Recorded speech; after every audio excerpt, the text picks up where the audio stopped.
Stop the cap.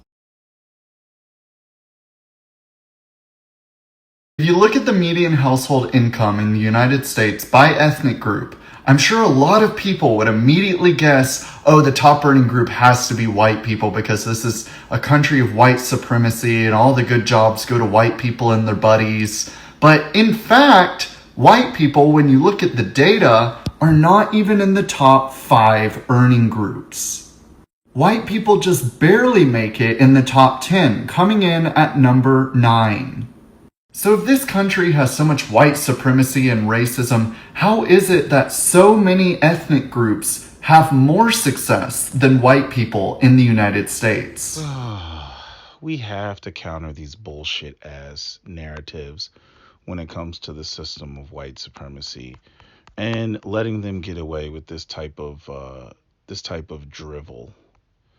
Now, the first thing, let's address this little chart that I don't even know where this chart came from that this white guy is addressing. But if you look at the chart and you notice it, right?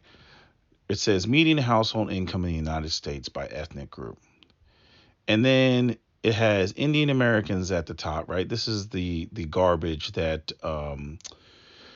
what is his name? Patrick from Valuetainment PBD. This is the garbage, that he presented. But not the chart, but just, he's got a whole entire video about, oh, how Indian Americans are killing it. And I'm not saying that Indian Americans aren't doing well, but notice how in this chart that this white guy is using, he has Indian Americans, Filipino Americans, Taiwanese Americans, Sri Lankan Americans, Japanese Americans, Malaysian Americans, Chinese Americans, Pakistani Americans, and then he has white Americans. So in order to artificially make white people look like they're not at the top, he basically took the what would be considered Asian Americans, and broke them down into subcategories, into subgroups.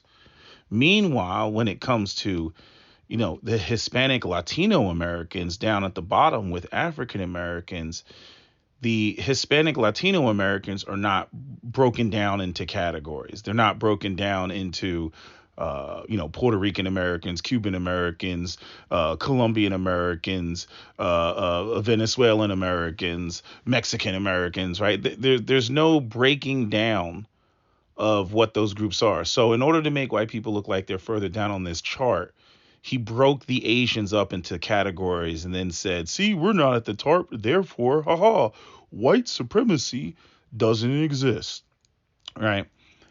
The other thing is when we look at, and I've talked about this before, when you look at the CEOs, and I pulled up the top 20 CEOs from Fortune 500 companies. And if you go through just the top 20, only, I believe, 2 of the people that are in there are Asian American, or what would be considered Asian American. The rest of them are white.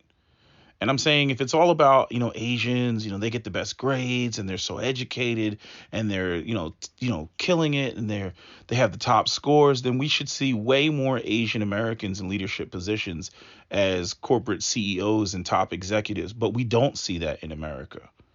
So what that highlights and what that showcases is that as much as white people like to try to sell the concept that America is a meritocracy and that it's all about may the best man win, especially when it comes to African Americans, that's not the case. It's just simply not the case.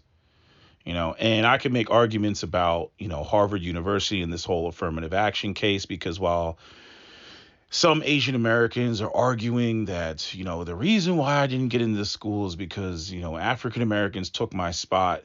Asian Americans only make up 5% of the U.S. population, but yet they're 20%, 25% of the Harvard population, while African Americans are only 9% of the Harvard population, while they're only 14% of the U.S. population. So Asian Americans, if anything, are overrepresented at Harvard than anything else. The other thing I want to point out is when it comes to this whole idea that Asian Americans are somehow, they're killing it because of not only this recognizing of their capabilities, and it's a meritocracy. But majority of the Asian Americans that come to America are already educating when they come to America, which is why they're at the top. Here's right from Google. This is Courthouse News, but it says new figures released this week by the U.S. Census Bureau show that 47% of the foreign-born population who arrived in the United States from 2010 to 2019 had a bachelor's degree or higher, compared to 36% of native-born Americans and 31% of foreign-born population who entered the country, in or before 2009. So basically, the U.S., I don't know what you want to call it, immigration, customs, whatever, they're only taking educated people. They're bringing educated people into the country. They're not taking, just large swaths of uneducated people. America, ends up being a magnet in terms of quality of life and opportunities, where, people are being recruited, that whole thing with HB1 visas and all these foreign visas that allow these people to come into the country and be able to get work permits and potentially become, residents or full-time or full citizens. Again, when it comes to these, foreign groups, which I imagine, let me Google this real quick. Which group,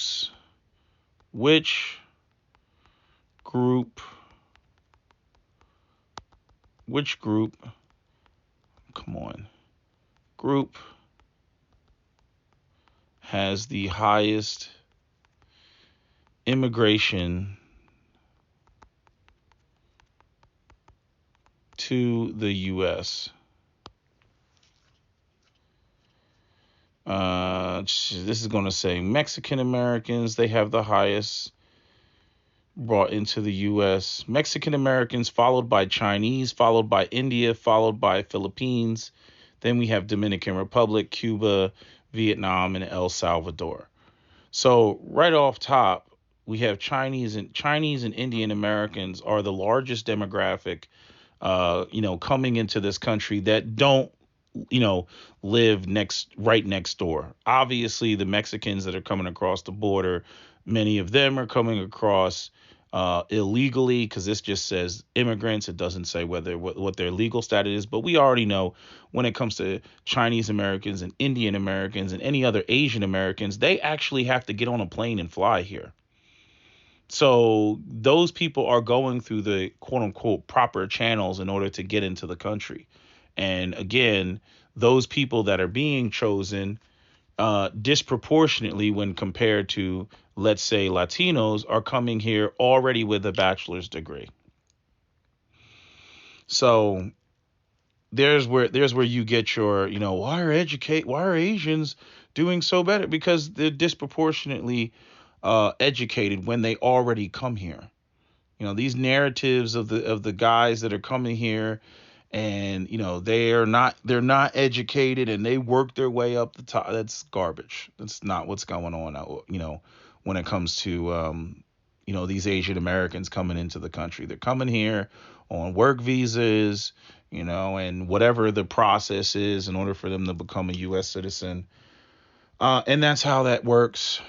And that's why you see what you see. So this white guy basically saying that these people are, there's no white supremacy because these people are, look at them, they're outperforming white people. Again, more intellectual dishonesty, because it doesn't address many of the things that I just laid out in this video. Anyway, that's all I got to say. That's my video. SWP out. Don't forget to comment, share, like, and subscribe.